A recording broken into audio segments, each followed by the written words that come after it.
therapeutic.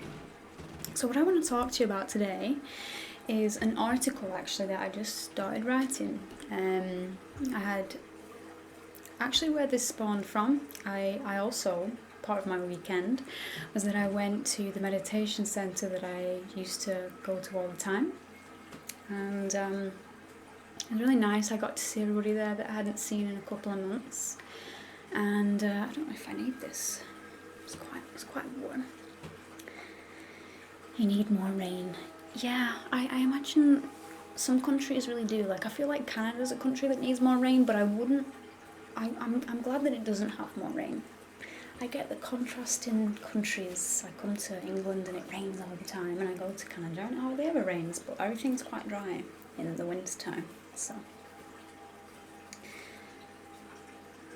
nice Serge. Oh yes, I'm glad you enjoyed it. I'd love to watch that again. It was fun.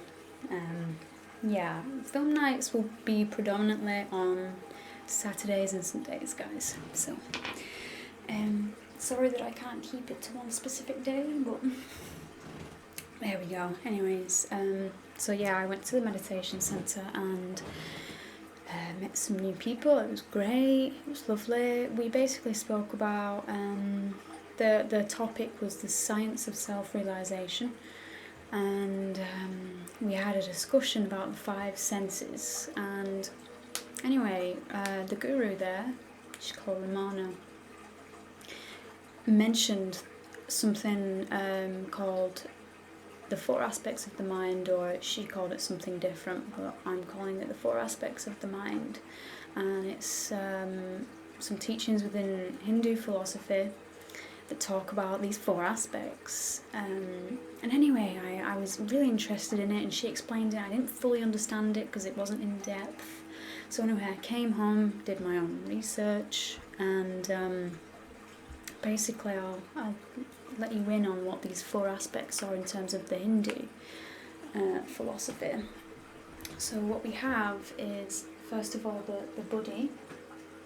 So you know what I'm going to do? I'm going to put it in a circle, because I saw a diagram that had a circle with them in.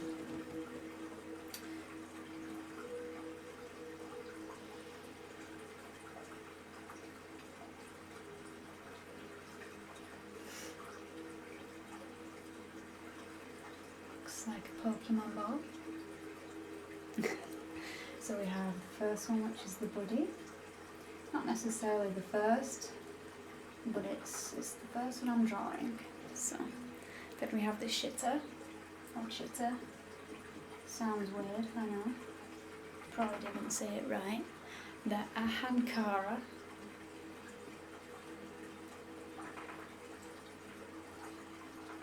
And finally you have the manas. And if I remember correctly, the body is your higher mind. It is intelligence. The chitta is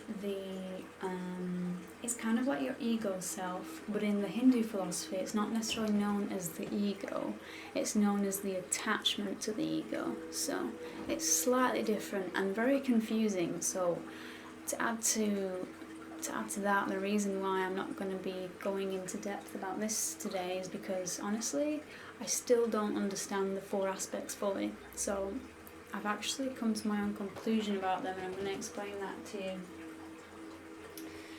The next is the ahamkara, and that is the pure intelligence. So again, it's like another form of the higher mind, but it's not attached to your ego, to anything actually. These 2 are confusing for me. And the manas, even though I've read up on them, they're still confusing. The manas is the memory mind. So I'm gonna explain that to you in just a second. Hello, Helmut.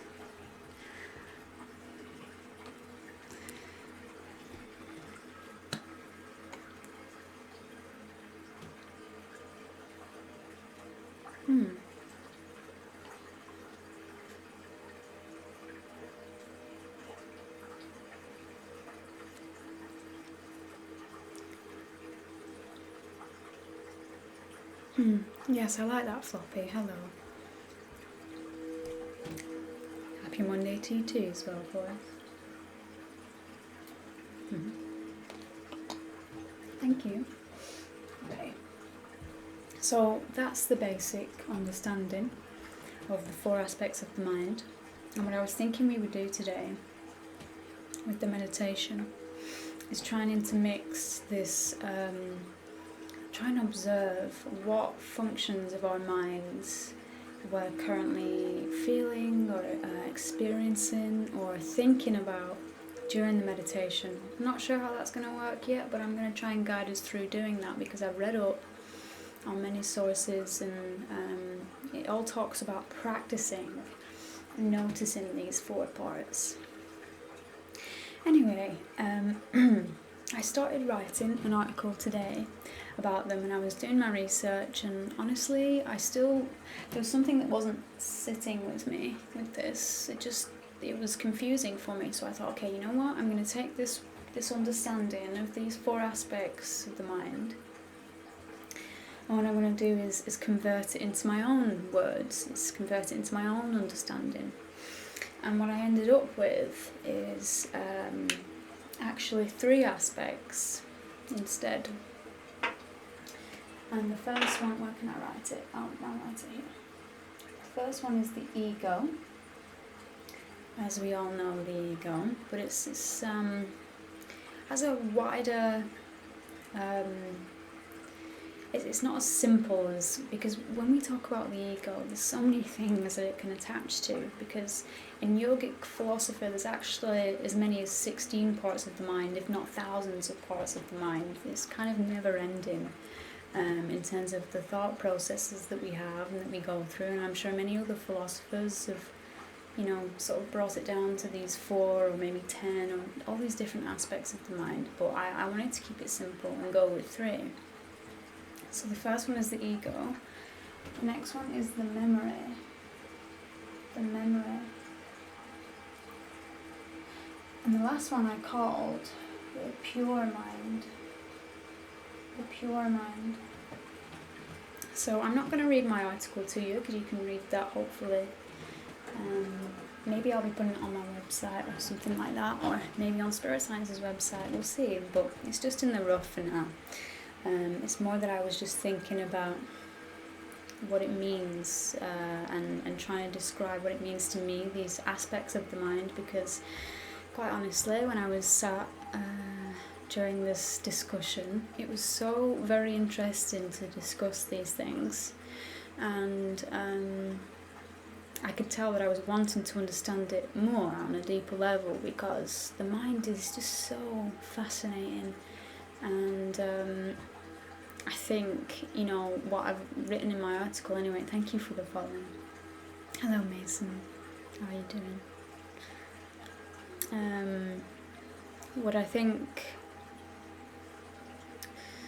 I wrote in my article was something to do with the fact that,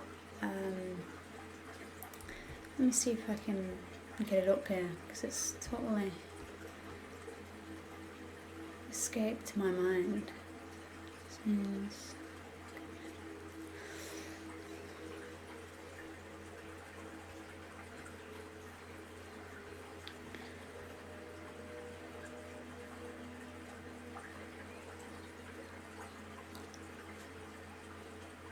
Yeah, so I think what I'm saying is that it was very interesting for me to learn about these aspects, and I wanted to know more. So I figure before we can delve into this meditation, before we can try and understand what's going on in our minds during a meditation like this, where we sort of trying to get a better understanding of how to control our minds. Excuse me while I just open the window. Okay, there we are. We need to understand what's going on, what processes are taking place, as much as we can. So that's what we're going to do today. So with the ego, what I'm thinking of, or perhaps I'll read you the first paragraph of what I've got here. So what I wrote here is, rather than the generic way of looking at the ego, let's instead understand the ego as the individual thought pattern itself. So what I mean by this is, instead of looking at the ego as this thing that we associate ourselves with sometimes, other times we don't, looking at it as something that's just habitual and that's a part of us, and that's a thought process all on its own. It's not that we are the ego, it's that it's a separate thought process. So, as we know, the ego desires things, and it is our unique expression of who we are, and without it, we wouldn't be who we are. I mean, we want to be able to control it, we want to be able to befriend it. Some people feel like they want to get rid of it, especially in the beginning of a spiritual journey. People feel like they have to kill the ego. It's never the case. It's always the case that we want to find balance with the ego. And I think what's really important to know about the ego is that it does create that separation. That's why it's so very hard for us to find this meaning sometimes in life, especially a meaning that is connected to something that's greater than us. And with this separation, there comes a lot of upheaval, a lot of stress, a lot of anxiousness, and that's why I wanted it to be the first step, because, you know, as you're sitting there now, you may be sort of feeling a number of things, and if you're feeling stressed or anxious, or just like you need to let go, let loose, it's very much attached to some part of it. Some part of your mind is very much in this moment attached to your ego. So I thought it was important to look at that first. The second thing, though, is the memory mind, and this is very interesting. So remember, what I've done is I've linked the Hindu philosophy, what I've read, together in these, and so the ego is kind of what they call the maybe the Shitta. I can't just remember. But the memory is the manas, and the memory is said to be the thing with which all of our emotions come from. And the way that I've explained it is that it's an accumulation of all of our experiences in life, and it's kind of like our hard drive of information. You know, we are constantly updating this hard drive in our minds of information, of memories. And the memory is actually, our memories is what informs us, is what we use to inform our bodies and our minds of how to direct ourselves in the world. So the reason this is important, and I'm going to come to the last thing now, is that with these first two functions of the mind, the ego and the memory, both of them are needed, both of them are good. The emotions and the individualism comes from both of these places. But what isn't coming from these places is a connection to something else, something bigger, something more pure. And that's why I've called it the pure mind next. Because the pure mind is about being able to go back to your intuition, being able to go back to the source of all things. And what this means is that it's detached from your ego, and it's also detached from your memory. So this is in Hindu philosophy, this is a part of our minds. This is the fourth aspect, this is why I got confused, because to me the buddhi and the ahamkara in Hindu philosophy seemed very similar, and I can understand that there's probably differences, but I've sort of meshed them together for today, and I'm not sure if I'm going to keep it that way in my article, but it's I'm not sure. Hello, Simbaya. Yes, who would be? Archdemon, very much so. Hello, Dean.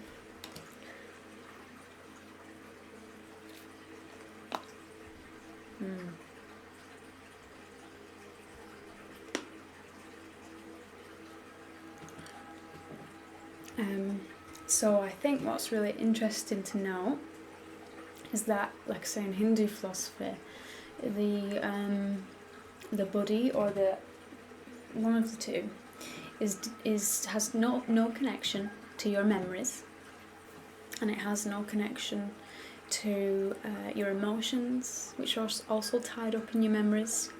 You know, I think it's so. I think the most fascinating of all the three aspects, for example, well, not the most fascinating, but one that really fascinates me, that maybe we'll touch on a bit more today, is the memory.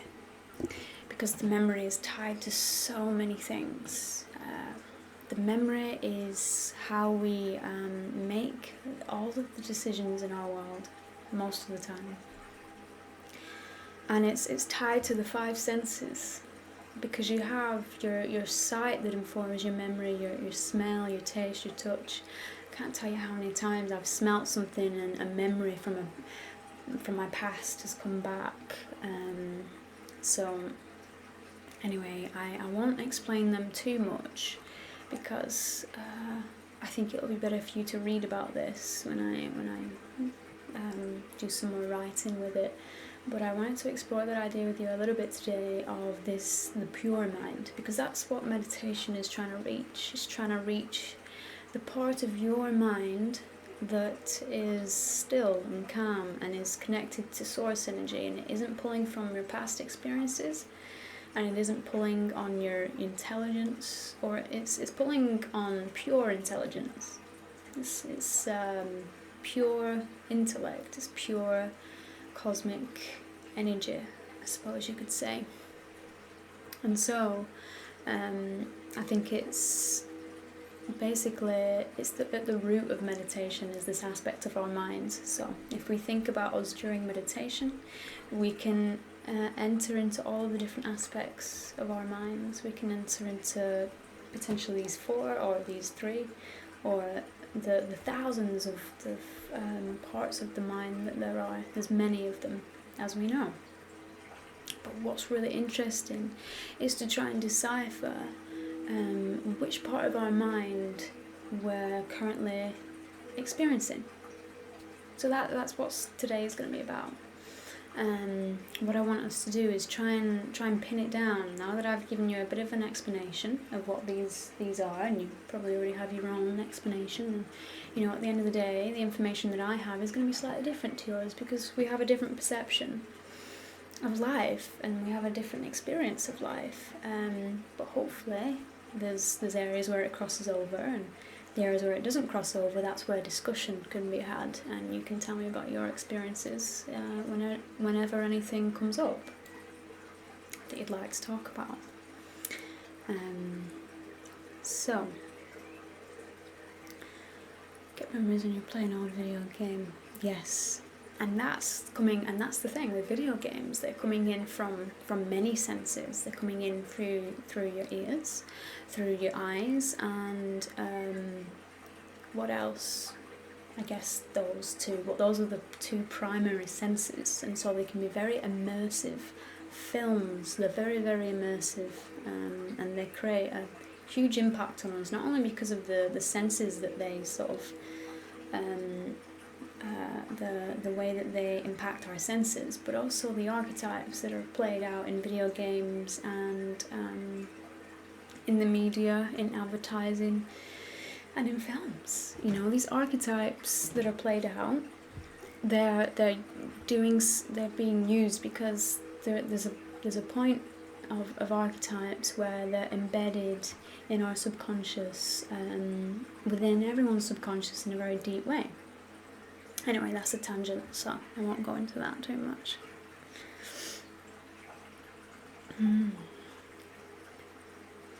Hello, Slider. Hello, long time.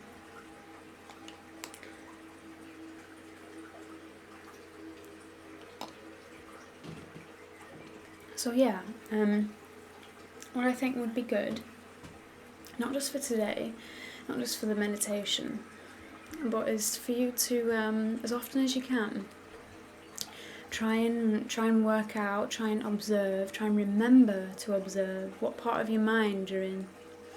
You know, it's only going to be good training in terms of, because there's many things we want to do with our minds. It's such a powerful thing, and the more that we can learn to control, direct, and sort of be friends with all the aspects of our minds, the more we feel in alignment with who we are. That's probably the only way that I can really term it, because in all honesty, as you know, I've met a guru, and I've seen people online that are self-realised. And one thing that I've come to the conclusion about recently, and it's not something that is definite or won't change. My thoughts and my opinions about things are always changing. So that's why it can be a bit frustrating sometimes to have YouTube and Twitch where I put down my thoughts and ideas, and the next day they might change. But it's also a nice logbook, so it works both ways. But one thing is that, yes, my mind is always changing, so one thing I say today might not be the thing that I believe in tomorrow. Regardless though, what I've been noticing is that when it comes to self-realisation, these gurus that some of us look upon and think, yes, that is the end goal, that is what I wish to be like, we're actually using our, at least to me, it feels like we're using our pure mind, because it's seeing the way that person behaves. And for some of us, it's attractive. It's like, yes, I want to be more like that. I want to be more still. I want to be more calm. I want to be more of who I am in the most loving and peaceful way that I can be. And so there's some of us that are on that trajectory. There's plenty of other people in the world that are on a completely different trajectory in all different directions. And that can be very distracting. It can be very distracting because we look at those people, especially the ones that are popular, and we think that we ought to be like them, especially celebrities. How often do you look at celebrities with all of their fame and, maybe even just YouTubers, for example. You see the top YouTubers, and some of them you might just think to yourself, yeah, but something's not right there. I don't quite understand their way of life. I don't understand how that's leading to happiness. Because at the end of the day, we're all human, and all of us want happiness. So it's very, very important you're able to discern what's going to be good for your happiness. That's basically at the ends of all of these scriptures. You're just trying to come to a space of happiness, contentment, and peacefulness. Right? So, and who doesn't want that?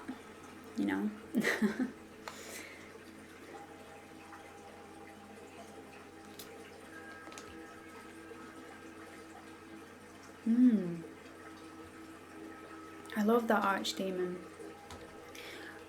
I've had a lot of experience with that. And this is why it's so interesting to look at the mind now, because I often see, when I go to these meetings with people and we're asking questions, we're having discussions with each other about the different ways that we should and shouldn't use our mind. I've often thought to myself, when I get like a bout of anxiety, I generally go to my memories, and it makes sense that I think things like anxiety and stress are automatically tied to your memories. Because if you think about a baby, it doesn't have any stress necessarily. It cries when it's needs food, needs attention, needs love, but it's not anxiety. Anxiety is something different. And anxiety is coming from your memories. It's coming from the memory mind. It's coming from past experiences where something has happened and it's triggered you to feel really upset and stressed. And what happens is anxiety is a build-up of that same experience happening over and over again, potentially in slightly different scenarios. And it's really interesting that you mentioned that archdemon, because one thing that I've always done to, or at least it's one of the many things that I've tried when it comes to trying to deal with stress and anxiety, I think about what comes into my mind when I have anxiety is that I have memories of past situations where things have been stressful, but it's at the very back of my mind. I don't necessarily remember those experiences straight away. I just know that there's a feeling triggered, and it's definitely tied to one of those past experiences. But because it's not met with an image, because it's not necessarily met with an actual memory, it's just met with a feeling, the memory is, that is. That's why it can be so confusing, because you can be having anxiety and you can think, why am I stressing out about this thing so much? What's going on? You know, I'm like literally shaking and sort of panicking, and I can't figure it out as to why. And it can be a daunting thing. You don't necessarily know what to tie it to, but once you start to look into the depths of where this stuff is coming from, looking into the depths of what your mind is trying to, of what your mind is, of you know, the understanding of, on a deeper level of who you are, then these things start to unfold, and they start to get more simple, because it's almost like you're reading a book. When you're going through this path of trying to understand yourself and improve upon yourself, you start to study yourself, and it's like the more you study yourself, the more that things just start to appear, and almost in a book form. It's almost like your mind becomes a book that you can start to read, and you can start to gain access to the guidelines, sort of, or the information that's been stored there.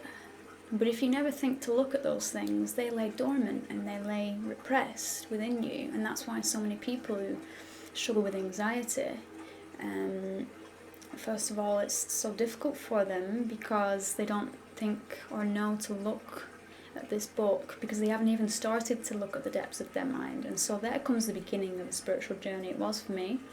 When I first had, when my anxiety got so bad, I remember I reached for antidepressants, or at least I didn't reach for them. I went to the doctors, and that's what I was prescribed.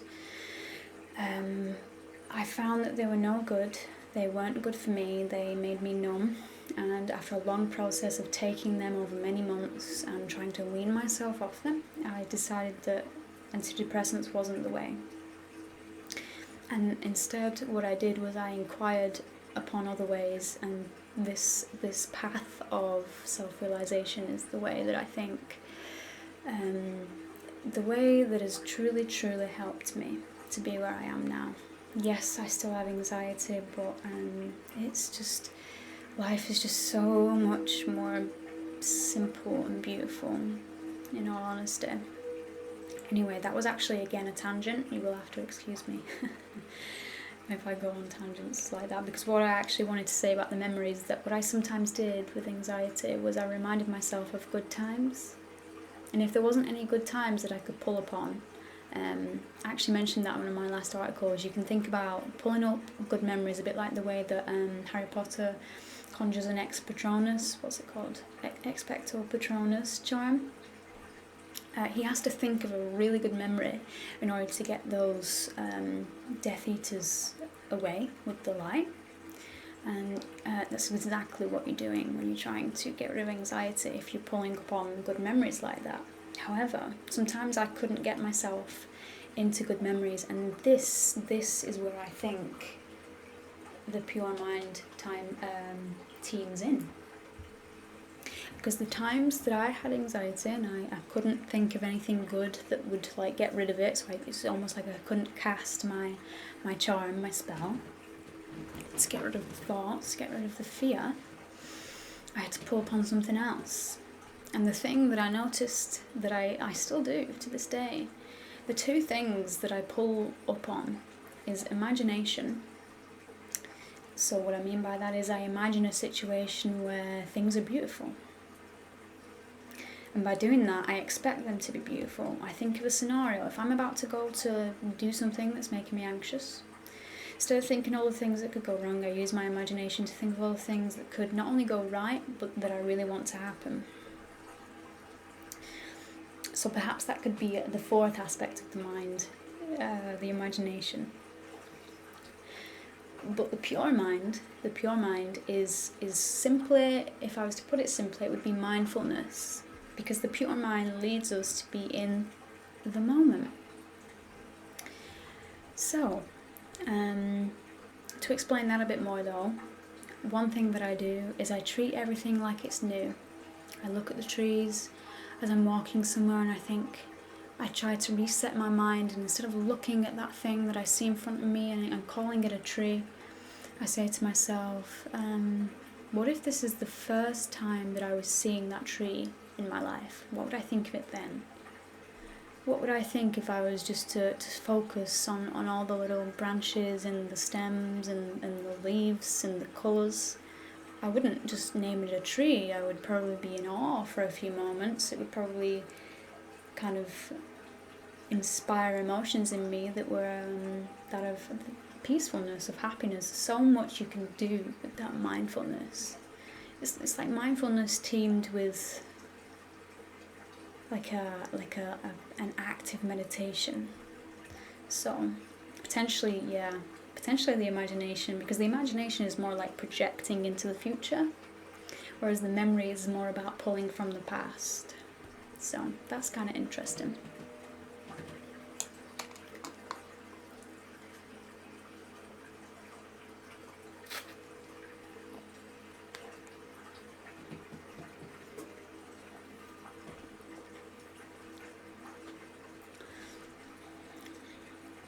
I've never heard of that sea crimey.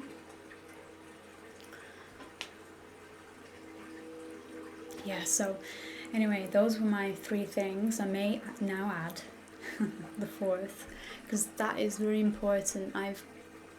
Over the years, I've tried to find as many ways to cope with anxiety as possible, and all of those ways that I just mentioned help immensely.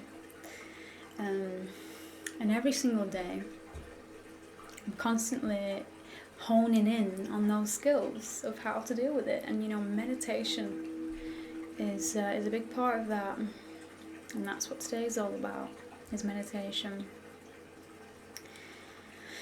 So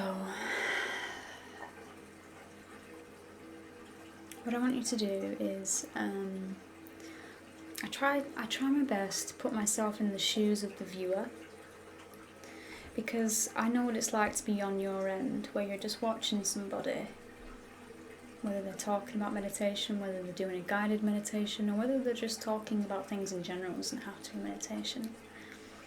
And you're all in different states of mind, you're all in different places somehow, but you're all here, which is really cool. And what I want to be able to do is hone in on my skills and trying to make it so that it's something that all of you, or at least most of you, can really participate in. And that's what's been happening ever since I've been doing this meditation every Monday. I feel like I've been sort of picking up on the energy somehow of everyone that's here, and finding new ways to orchestrate a meditation. And yeah, I encourage you to try it with me today. Like I say, I know what it's like to sit on the opposite end though and not really feel like you want to participate. So like I say, all I'd say to you is just allow yourself to just sit back and listen if you like, just listen with headphones, and just, if you want to be part of chat, you can do that. You can do whatever you want, of course, but I think all I'll say is that I'm just very appreciative of you being there in chat, of you being here, just lurking, because it's helping with the energy, it's helping with the community that we're trying to build here every Monday. So yes, it's perfect with you guys just being here. So the other thing is about body language that I want to mention.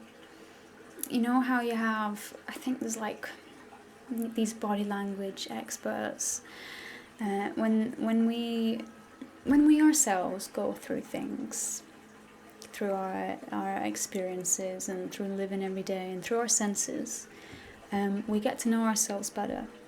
And the more we observe ourselves, the more when we see somebody else, we can observe them and see what they're really saying without saying it. Because as we know, body language is about 98% of, or something like that, of human communication.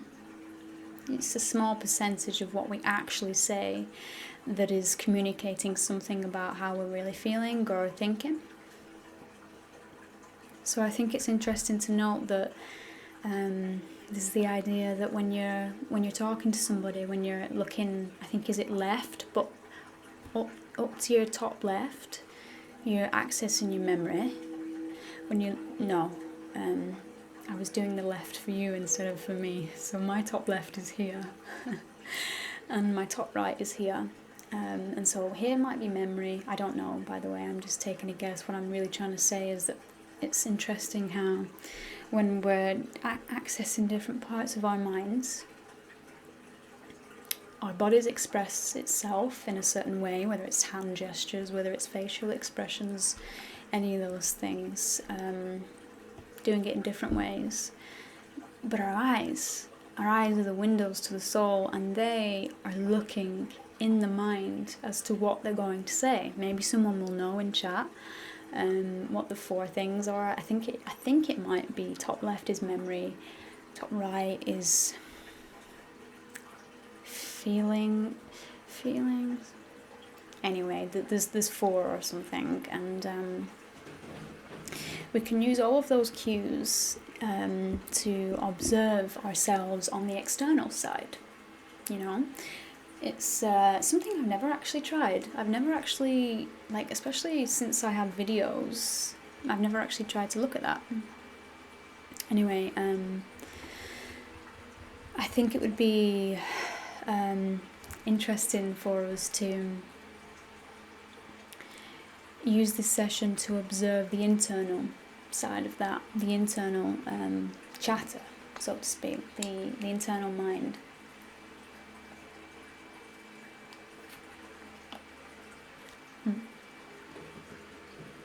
Thank you for the follows. Welcome. Oh, thank you, Archdemon. Thanks for being here. You're welcome. I'm Time Troll.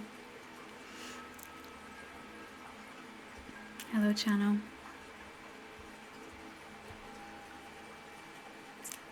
White magic. Yeah, I love that. I love that. It's perfect. So,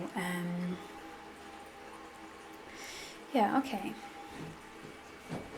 So what we can do then is, let's just do some breathing.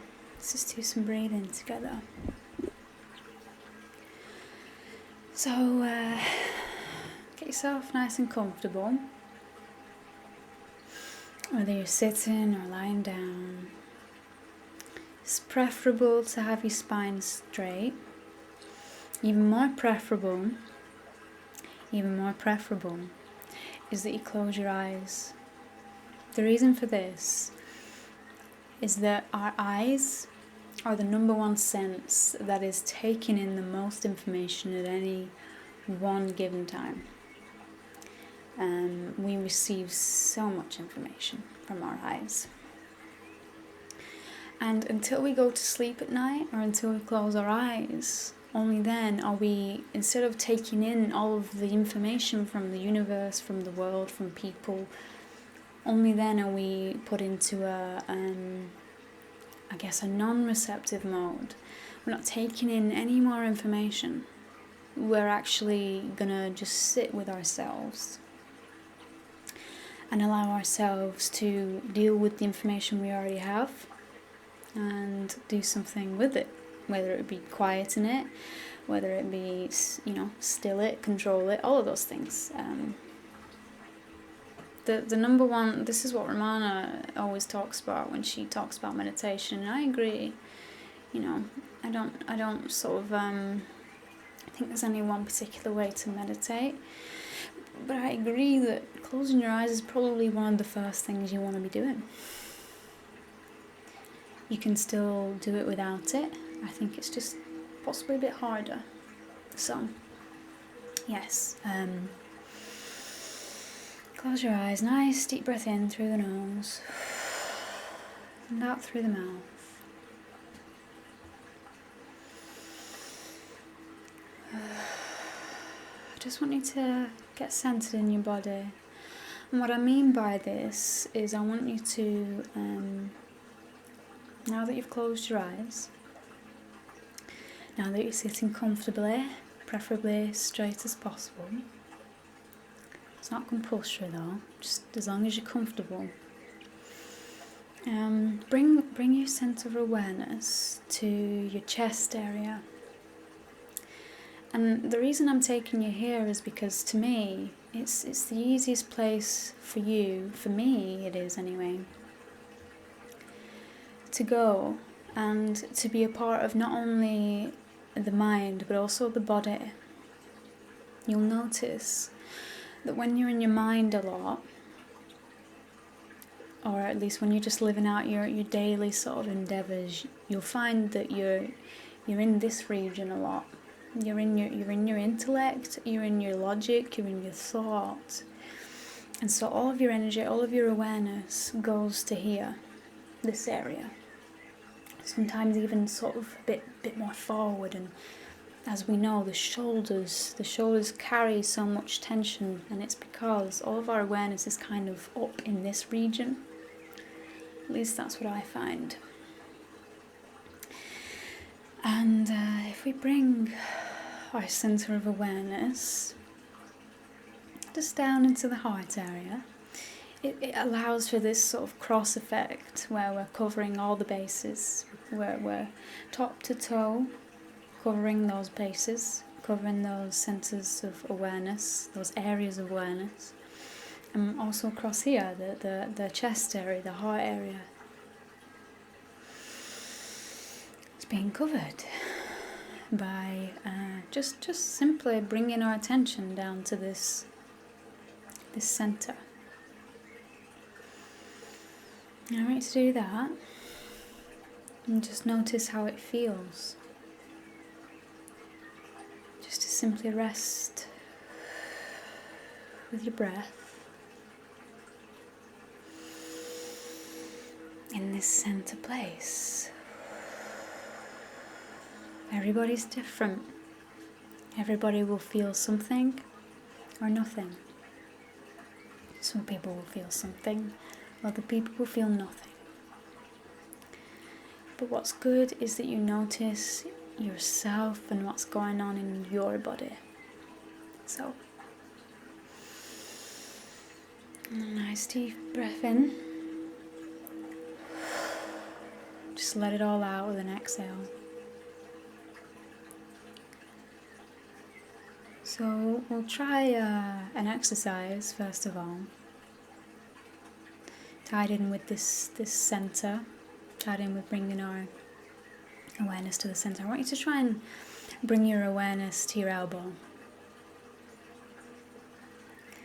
potentially your right elbow, let's say. Make it nice and specific.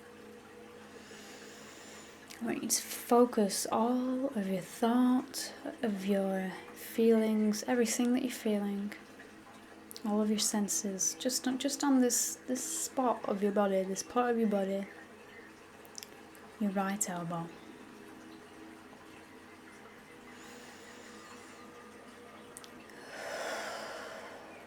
Good. Now notice how you can feel. You can almost feel your right elbow. That's probably the last place you would ever think you could get some feelings.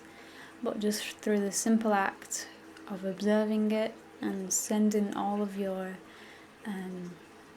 energy there, you're able to feel into this area. That's the power of the mind. That's the power of intention and of energy.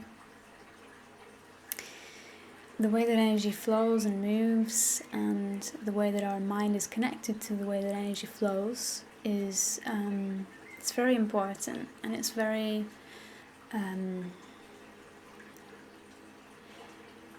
it's very profound. The more you get to grips with how to do that, with how to recognize how energy is flowing through your body.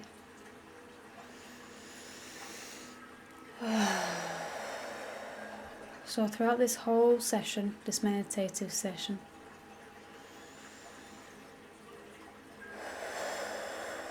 every time you hear me breathe, I'd like to be a reminder for you to take nice deep breaths as well. Deep, refreshing breaths in through the nose. Nice, clearing, stress-relieving out breaths through the mouth.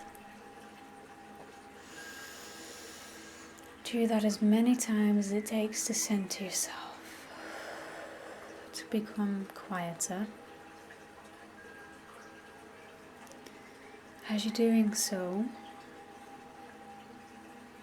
notice any sensations, feelings, temperatures, tingles, anything at all that your body might be experiencing. Me, for instance, I feel tingling occasionally in my head just by breathing like this. I feel it in the backs of my arms. And then I feel into my heart. I feel into my heart space.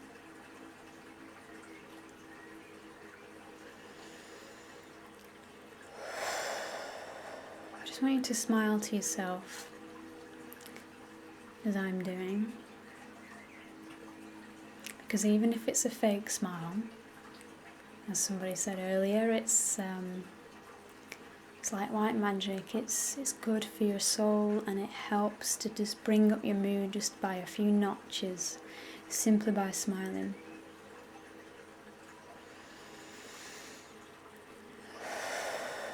You might not have a reason to smile, or you might.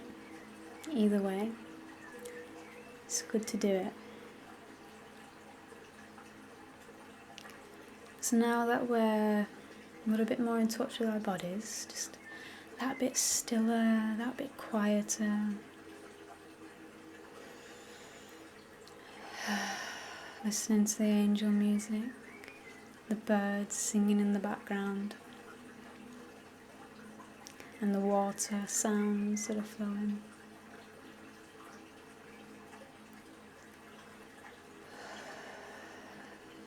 Feel into your heart center.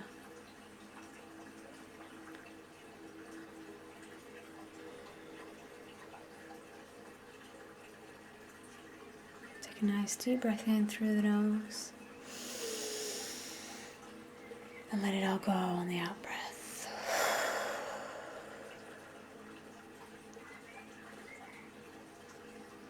I want you to send your breath to your heart now.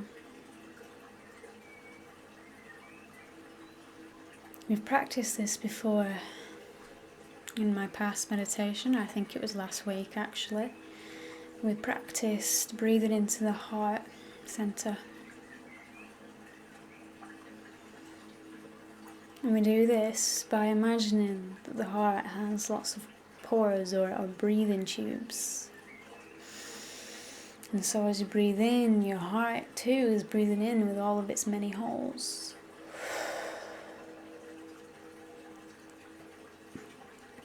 You'll notice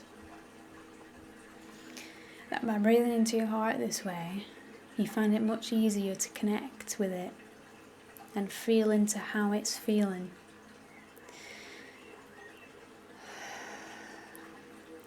Your heart is like your second brain.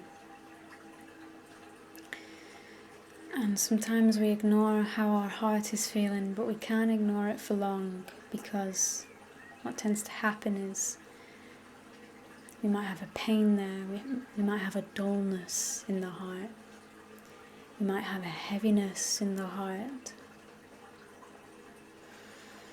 And that's your heart's way of calling out to you and saying, I need some attention right now. I need you to take notice of me, because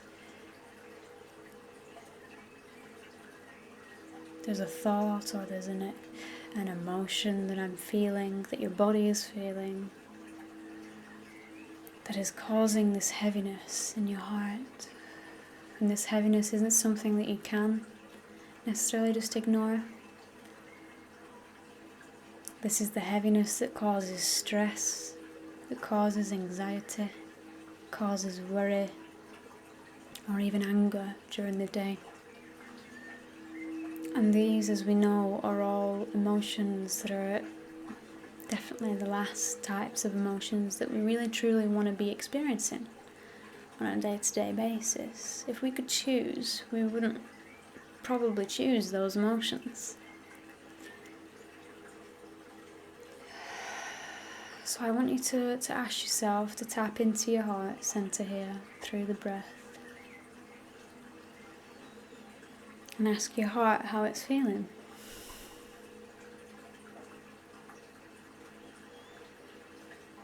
Doesn't have to be out loud, but it can be if you want.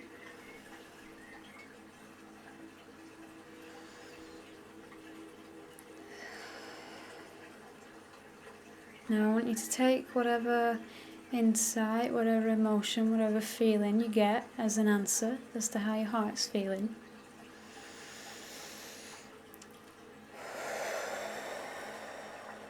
And I want you to breathe into it. Nice, deep, expansive breaths in through your nose and out through your mouth.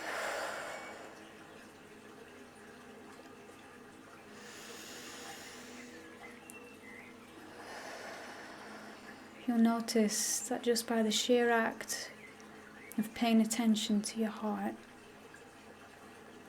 paying attention to how it's feeling, whether it be feeling light, heavy, in pain,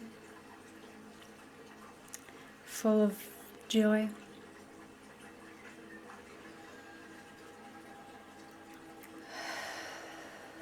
you'll notice that it starts to be filled with warm light. This is actually the feeling of the blood that's pumping through your veins. It's being pumped through your heart, in and around your heart.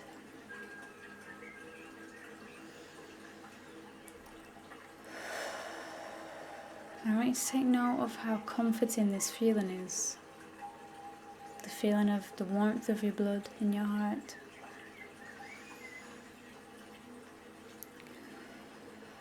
Allowing yourself now to be closer to your heart. Your awareness, your focus is all there, right in this center of your being.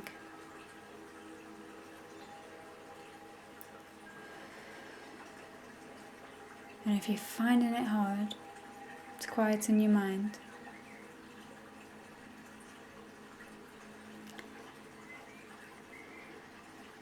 just want you to breathe. Just know that it's natural. Know that your mind is meant to wander and you're meant to bring it back to your breath. Try not to be judgmental of yourself whenever you feel your mind wandering. But do allow yourself to direct your focus, your attention back to the breath, no matter how much or little you're participating in this meditation today. Just breathe. Breathe into your heart center.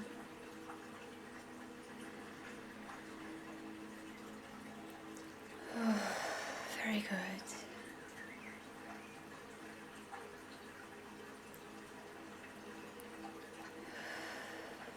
Notice how warm and full and light your heart is now. I want you to send your awareness from this heart center. And I want you to slowly, slowly, slowly bring it up through your spine and up into your mind. This is the path from the heart to the mind this time. I've talked about the path of the head to the heart. Today it's the heart to the head.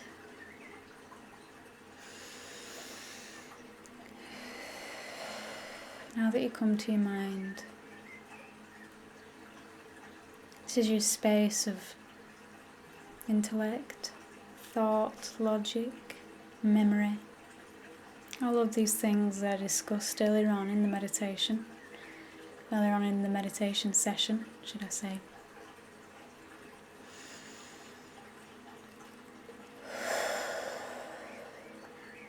I want you to notice what part of your mind you're in right now.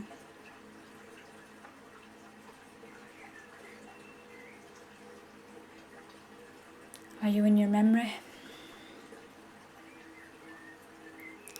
which is filled with your emotions, your past experiences? Are you in your ego, which is filled with the things that it wants in the future, the desires that it craves, a sense of self perhaps, a sense of how good or of how bad you are as a person? Are you in the ego?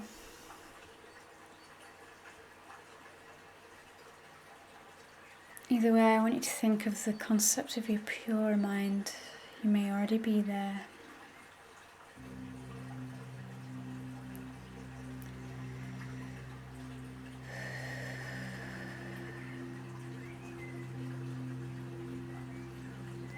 The pure mind is this stillness that you feel right now, that you've ever felt before when you found a calm, peaceful moment. And it is that space that you can attain whenever you decide that you want to go there again. It is the main, deep function of your mind. The pure mind is the essence of life itself, the essence of all of our human brains connected collectively. It is behind the forces of all the things that we see in the world, the good and the bad, the yin and the yang.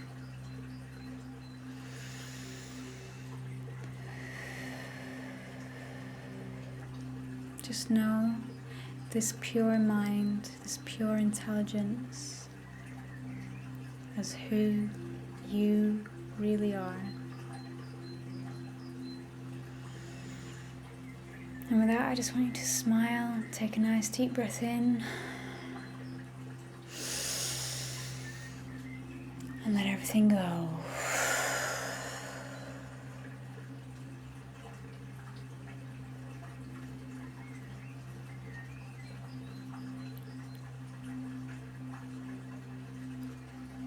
I want you to start bringing your awareness back to your body, to your fingers and your toes and your legs, your eyes.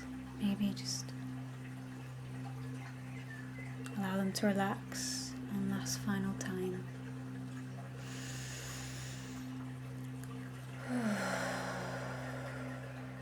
Allow yourself to breathe a sigh of relief.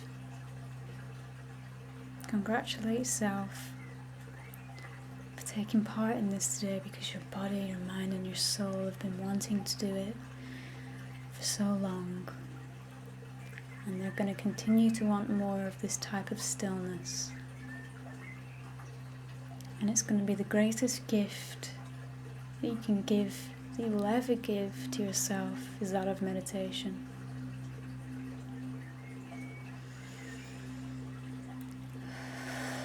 So I need to bring your awareness to your ears.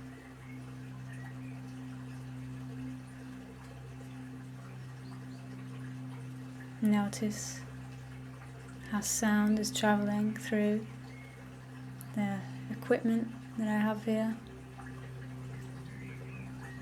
including my voice, into your ears. How that gentle flow of water is just continuously calming you, and just carries on slowly but surely down the stream. It is still, it is peaceful and calm. That is the same ability that your mind has.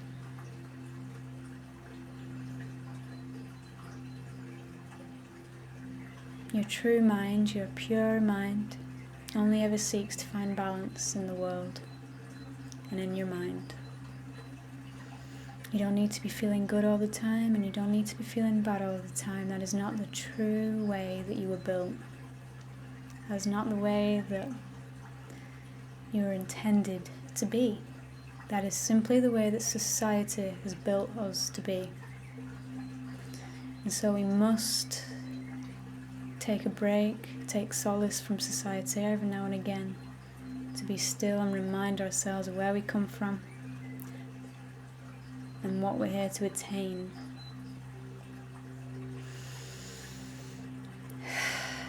And it's simply balance in all senses of the word.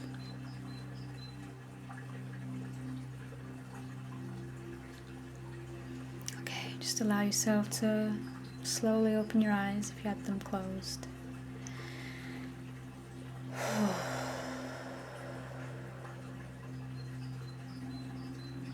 You'll notice when you open your eyes after doing a long-ish meditation like that, you'll notice just how bright everything seems again.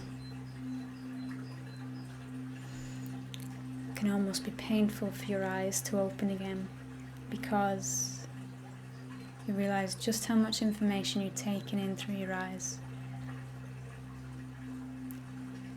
When you realize that, you realize the importance of closing your eyes, still in your mind. And you remember just how beautiful it is to open them again and look out upon the world around you and see it like you're seeing it for the first time, like it's brand new.